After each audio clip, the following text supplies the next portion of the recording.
Hello everyone, कैसे हो आप सबका स्वागत है आपके अपने इस यूट्यूब चैनल पे, जिसमें आज हम करने जा रहे हैं मोस्ट इम्पोर्टेंट नेशनल समिट्स जो आपके आने वाले सभी एग्जाम्स के लिए, चाहे फिर वो आप एचपी पटवारी का एग्जाम दीजिए या फिर जेओआईटी का दीजिए या फिर हिमाचल पुलिस के या फिर फॉरेस्ट गार्ड के, एसएससी, रेलवे या आप कोई भी एग्जाम देते हैं उसमें आपको नेशनल समिट से 1 से 2 क्वेश्चन देखने को मिलते हैं जो टोटली उनकी थीम्स पे, उनके वेन्यू पे, उनके चीफ गेस्ट पे बेस्ड होते हैं। तो आज हम इस वीडियो में इन सभी टॉपिक्स को कवर करेंगे इस नेशनल समिट के। तो स्टार्ट करते हैं सबसे पहले समिट के साथ, जो मोस्ट इंपोर्टेंट समिट है 2026 का इस समय, वो है 11th रायसीना डायलॉग 2026। ये जो समिट है ये कहाँ पे होता है? तो ये समिट होता है हमारा दिल्ली में। आपको याद रखना है कि ये एनुअली बेस्ड समिट है, ये हर साल होता है। इसका ये 11th एडिशन था और न्यू दिल्ली में था। सो आपको सबसे पहले इसका वेन्यू याद रखना है। तो इसका वेन्यू क्या है? न्यू दिल्ली। और ये कब से स्टार्ट है? ये 2016 से न्यू दिल्ली में कंडक्ट करवाया जा रहा है और इसका जो एडिशन है वो 11th एडिशन था। और जो इसकी इस बार थीम थी वो थी सांस्कारा असर्शन एकोमोडेशन एडवांसमेंट। आपको ये थीम याद रखनी पड़ेगी, थोड़ी टफ है बट आप याद रख सकते हो इस वर्ड से। जहां पे आपको ये वर्ड देखने को मिल जाएगा ऐसा, वहां पे आपको समझ आ जाएगा कि ये थीम किसकी है, 11th रायसीना डायलॉग की। और सबसे इंपॉर्टेंट बात जो इस सबमिट ये डायलॉग में थी, इसके चीफ गेस्ट, क्योंकि इसके जो चीफ गेस्ट है वहां से डायरेक्ट क्वेश्चन एग्जाम में पूछा जा सकता है कि प्रेसिडेंट ऑफ फिनलैंड कौन है। क्योंकि प्रेसिडेंट ऑफ फिनलैंड इसके क्या थे? Chief guest, Alexander Stubb. तो आपको याद रखना है कि ये स्टब सर जो थे वो इस बार इसके चीफ गेस्ट थे। और इसका वेन्यू क्या था? न्यू दिल्ली। और इसमें 2700 से ज्यादा, मतलब आप कह सकते हैं, याद रखना चाहे तो 2700 पार्टिसिपेंट थे। कितनी कंट्रीज से? फ्रॉम 110 कंट्रीज से 2700 बंदों ने पार्टिसिपेट किया था। थोड़ी राइटिंग पे मत फोकस करना, डाटा पे फोकस करना। ठीक है, तो 2700 बंदों ने पार्टिसिपेट किया 110 कंट्रीज से। थीम आपको बता दी, वेन्यू आपको पता चल गया कि ये न्यू दिल्ली में था और मार्च महीने में ये कंडक्ट किया गया है। तो अब बात करते हैं मेला की, जो था 39th। तो आपको याद था कौन सा एडिशन था? इस बार 39th एडिशन था सूरज कुंड इंटरनेशनल क्राफ्ट मेला का। और ये कहाँ पे कंडक्ट किया गया है? ये फरीदाबाद के सूरज कुंड जो मेला ग्राउंड है वहां पे कंडक्ट किया है। फरीदाबाद आता है हरियाणा में। तो ये हरियाणा स्टेट में कंडक्ट हुआ है इस बार।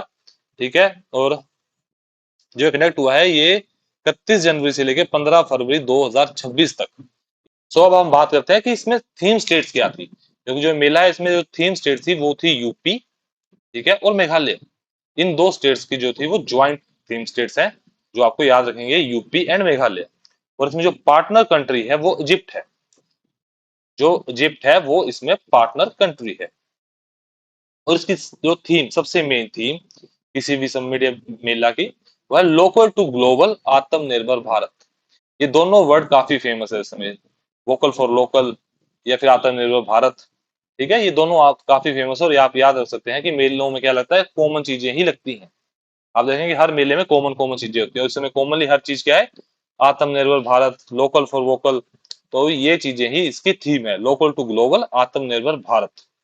या फिर आप इसको ऐसे भी ट्रिक से याद कर सकते हैं, यूपी और मेघालय आत्मनिर्भर भारत बनने के लिए किसकी मदद ले रहे हैं? इजिप्ट की।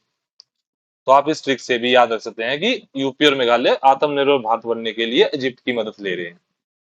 पर आप याद, आप खुद की भी बना सकते हैं कुछ, जो मेरा भी माइंड में आया मैं वो मैंने आपको बना के बता दी। सो अब बात करते हैं विंग्स इंडिया शो 2026 की।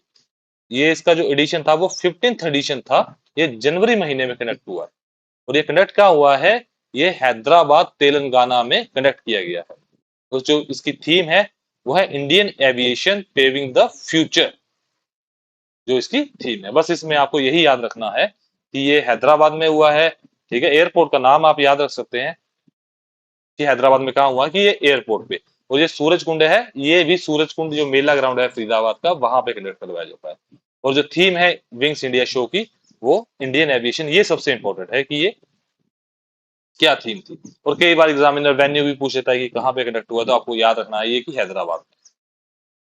तो चलिए अब बात करते हैं इंडिया एआई इम्पैक्ट समिट 2026 की, जो अभी तक का सबसे इंपॉर्टेंट, मैं बोलता हूँ सबसे इंपॉर्टेंट रहेगा। ये किसी ना किसी एग्जाम में जरूर पूछा जाएगा हिमाचल के, या फिर रेलवे में। तो ये रेलवे के एग्जाम में तो ये 100% श्योर है कि ये क्वेश्चन रेलवे के एग्जाम में किसी ना किसी शिफ्ट में या फिर एसएससी की किसी ना किसी शिफ्ट में ये क्वेश्चन हमें देखने को मिलेगा।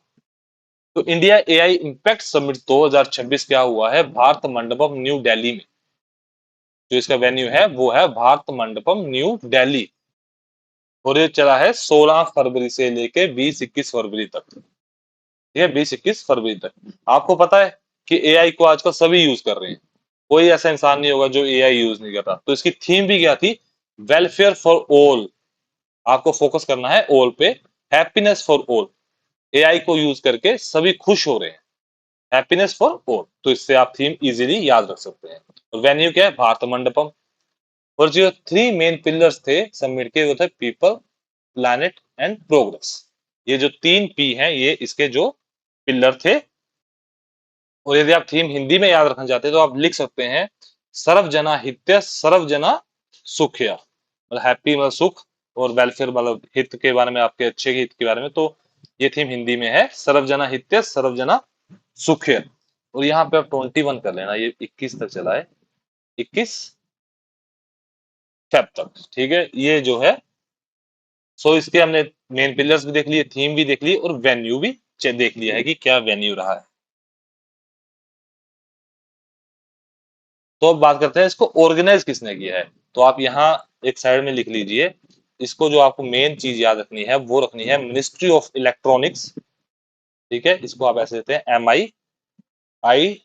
MIIMEITY, ministry of electronics and information technology. ठीक है, इसने ये समिट होस्ट किया है,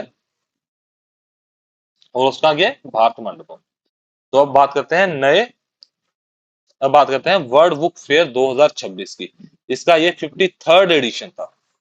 ये भी कहाँ कनेक्ट हुआ है, ये भी भारत मंडपम में ही हुआ है, न्यू दिल्ली में। ये जनवरी महीने में कनेक्ट किया गया है। और उसकी जो गेस्ट कंट्री थी, ये आपको 2 कंट्रीज यहाँ याद रखनी है, कंफ्यूज नहीं। गेस्ट कंट्री कौन थी, कतर, और फोकस कंट्री कौन थी, स्पेन। ठीक है, लोग कहाँ पे जाना ज्यादा पसंद करते हैं, कतर या स्पेन। फोकस कहाँ होता है लोगों का, स्पेन पे। तो याद रखना कि जो फोकस कंट्री है वो स्पेन है, और गेस्ट कंट्री क्या है, कतर।